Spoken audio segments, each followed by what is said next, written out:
जो कहानी है वो क्या है, विच of the following differentiate into embryo.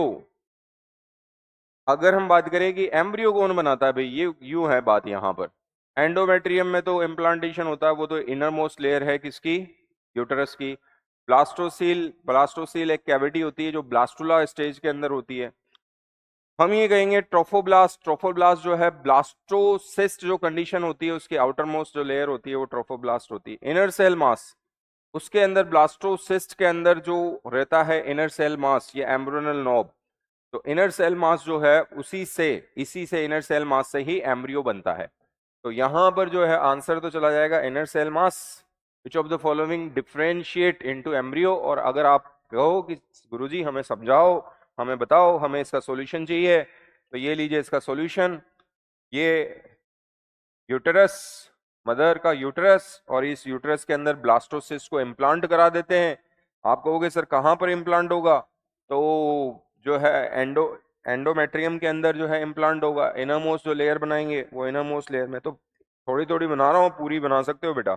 अगर हम बात करें कि ये जो है ये एंडोमेट्रियम, और एंडोमेट्रियम के अंदर हमने ये जो है ब्लास्टोसिस्ट को क्या कर दिया है, इम्प्लांट कर दिया। ये ब्लास्टोसिस्ट का इम्प्लांटेशन हो गया।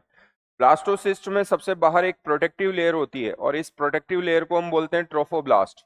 तो ब्लास्टोसिस्ट के अंदर ये प्रोटेक्टिव लेयर बना दी, और ये जो प्रोटेक्टिव लेयर है इसका नाम है ट्रोफोब्लास्ट, जो बाद में फिटल मेम्ब्रेन बनाएगी।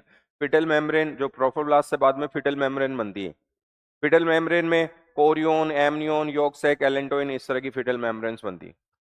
कुछ एम्ब्रियोनल जो सेल्स होती हैं वो एक क्लस्टर बना लेती हैं यहाँ पर, और क्लस्टर बना लेती है, इसे बोलते हैं inner cell mass. Inner cell mass या एम्ब्रियोनल नोब। तो ये है बेटा जी क्या, ये है इनर सेल मास, या फिर इसे जो है एम्ब्रियोनल नोब भी बोलते हैं।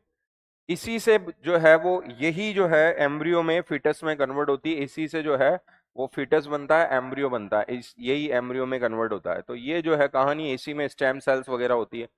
तो ये कहानी है इनर सेल मास, आंसर चला जाएगा बेटा। चलिए आगे बढ़ती है हमारी